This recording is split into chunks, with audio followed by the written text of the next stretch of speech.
오늘도 좋은 아침입니다. 벌써 또 일주일의 마지막이 다가오고 있네요. 3월 10일 우리에게 주신 하나님의 말씀 마태복음 19장입니다. 1절에서 12절까지 말씀 함께 보겠습니다. 예수께서 이 말씀을 마치시고 갈릴리를 떠나 요단강 건너 유대 지경에 이르시니 큰 무리가 따르거늘 예수께서 거기서 그들의 병을 고치시더라.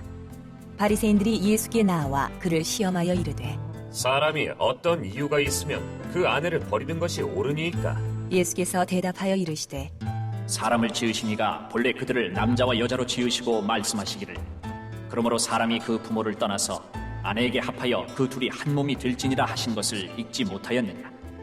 그런즉 이제 둘이 아니요 한 몸이니 그러므로 하나님이 짝지어 주신 것을 사람이 나누지 못할지니라 하시니 여짜오되 그러면 어찌하여 모세는 이혼 증서를 주어서 버리라 명하였나이까? 예수께서 이르시되 모세가 너희 마음의 완악함 때문에 아내 버림을 허락하였거니와 본래는 그렇지 아니하니라.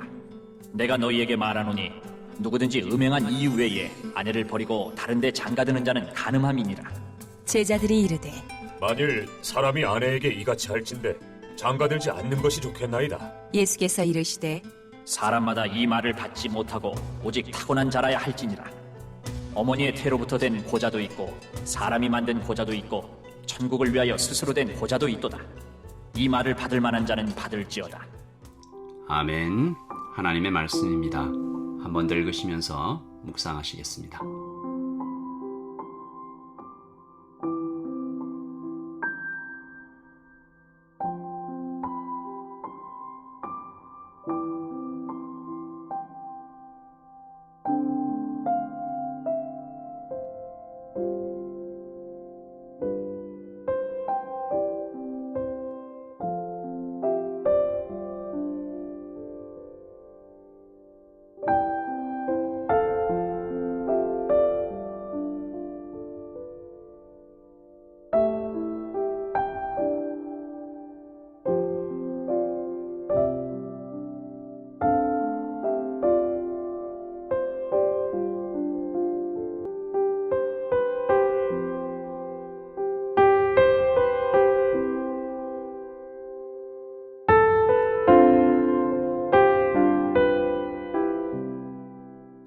좀 흥미롭게도 지난 금요일과 오늘 이 금요일에 처음 말씀 시작이 비슷해요.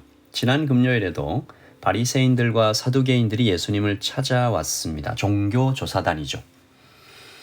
주님을 찾아와서 막 교만한 태도를 보였던 그 장면 기억나시죠? 하늘로부터 오는 표적을 보여달라. 이게 얼마나 참 이상한 질문이었어요. 오병이요, 칠병이요, 다 알고 있어요, 봤어요. 수많은 사람들이 병이 낫는 것 들었어요, 봤어요. 다 알고 와서 하는 말이었습니다. 그러니까 표적을 보고 싶었던 것이 아니라 함정을 파고 거기에 빠뜨리려는 그런 이 검은 이 악한 마음이었죠. 오늘도 바리새인들이 또 찾아왔습니다. 많이 연구했던 것 같아요. 야, 이거 이 예수라는 랍비를 어떻게 함정에 빠뜨리지? 드디어 찾아낸 아주 기가 막힌 수였습니다. 이 본인들 생각에 절대 빠져나갈 수 없을 것 같은 질문 하나를 들고 찾아왔습니다. 오늘 말씀 3절이죠. 어떤 질문인가 볼까요? 바리새인들이 예수께 나와 그를 시험하여 이르되 사람이 어떤 이유가 있으면 그 아내를 버리는 것이 옳으니까. 그러니까 아내를 버리는 것이 옳습니까? 아내를 버리는 것이 됩니까? 안 됩니까? 이 굉장히 악한 질문이거든요. yes, no 어느 쪽으로 대답해도 예수님을 함정에 빠뜨릴 수 있습니다. yes라고 대답하면 아내를 버리라고 말하는 랍비, 사랑이 정말 사랑 없는 나쁜 사람, 이 여성 팬들의 이 표가 다 날아가는 거죠. 지금까지 예수님께서 사랑을 강조했던 그 모든 가르침이 물거품이 되어 버리는 거죠. 예수는 잔인한 사람이다.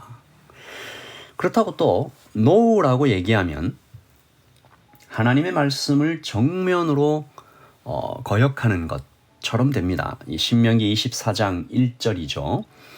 사람이 아내를 맞이하여 데려온 후에 그에게 수치되는 일이 있음을 발견하고 그를 기뻐하지 아니하면 이혼 증서를 써서 그의 손에 주고 그를 자기 집에서 내보낼 것이요. 아멘. 이 말씀이 신명기에 딱 기록돼 있어요.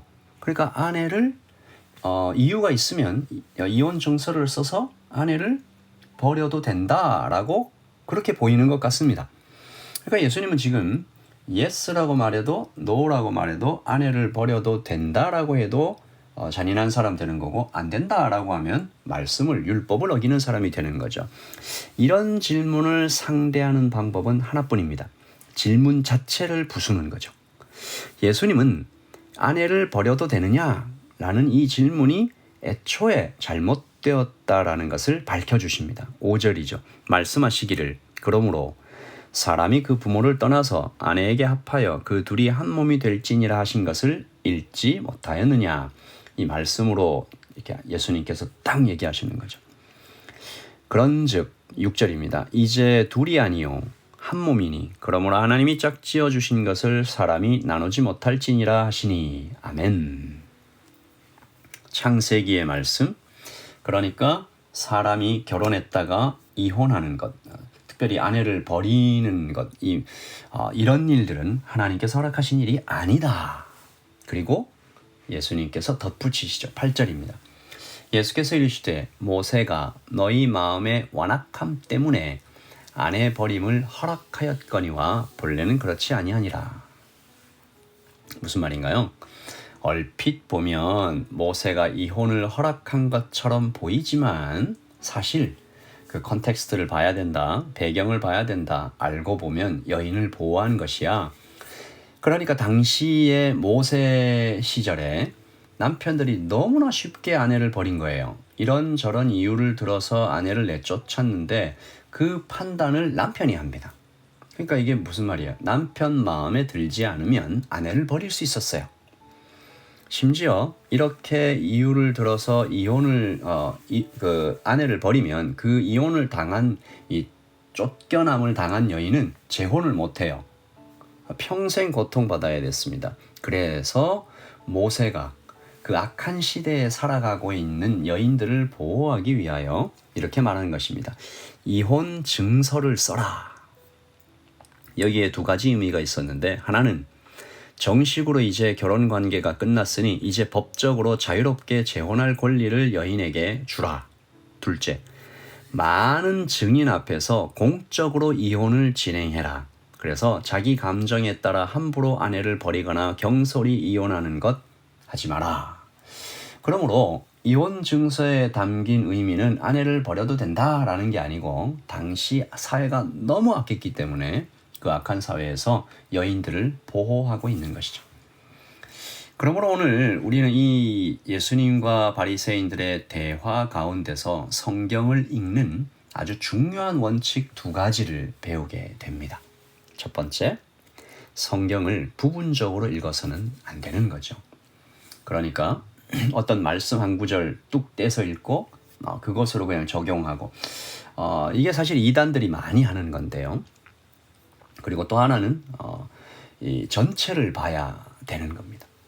그리고 역시 같은 이야기인데 그 말씀이 쓰여진 배경, 그 상황을 이해해야 됩니다. 다시요. 성경은 전체를 읽어야 되고요.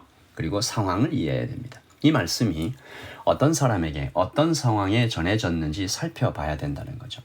이 두 가지 원칙을 잊어버리면 오늘 바리새인들처럼 성경을 심각하게 오해할 수 있습니다. 이혼 증서가 이혼의 허락인 것처럼 아니죠.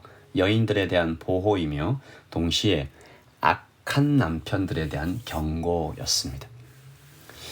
오늘 이 아침에 우리가 하나님의 말씀을 우리가 통으로 읽어야 전체를 읽어야 할 필요에 대해서 하나님께서 아주 강하게 알려주시는데요. 저희 라이트 처치에서 이 3월 28일부터 2주간 각자의 자리에서 온라인으로 줌으로 모여서 복음서 2권을 통독해 나가기로 했습니다.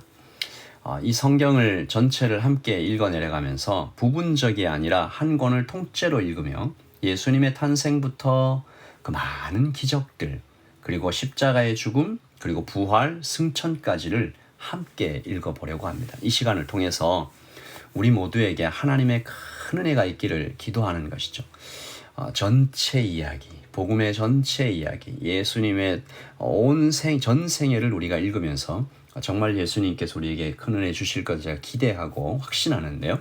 그리고 이 2주간 줌으로 이 성경을 읽어 내려가면서 이것이 우리에게 정말 큰 은혜가 있다라는 것이 우리 모두에게 전해져 오면서 이 라이트 처치가 앞으로 계속해서 이렇게 매일 저녁 일주일에 적어도 한 4번 정도 저녁 9시 반부터 이렇게 한 30분 정도 계속 성경을 읽어 내려갈 수 있도록 우리가 좀 계획해 보려고 합니다.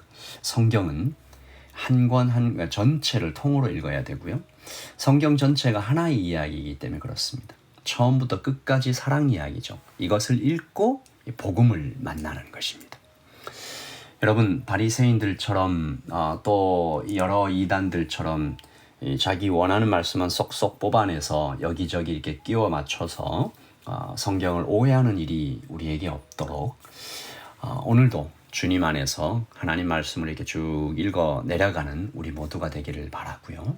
하나님께서 그 모세 시절부터 사회를 배려하고 여인을 보호하고 하나님께서 우리에게 은혜 주신 것들 기억합니다.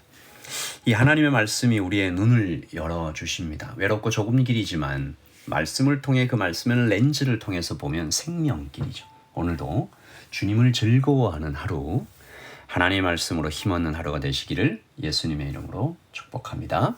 기도하겠습니다. 하나님, 오늘 한 주의 마지막을 바라보고 있는 금요일입니다.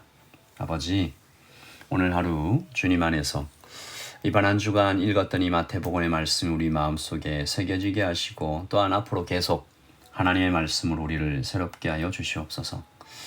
또한 오늘 저녁에 있을 그리고 내일 저녁에 있을 리띵크 한국에서 온 찬양팀과 함께 이 한우리교회 느헤미야홀에서 찬양 집회하게 되는데 아버지 하나님, 이 집회를 통해서 아버지 이 오클랜드에 있는 많은 청년들 또 많은 하나님의 백성들이 예배의 기쁨을 알게 하여 주시고 그 예배를 통해서 기도를 배우고 하나님을 더 뜨겁게 만나는 역사가 오늘과 내일 있게 하여 주시옵소서.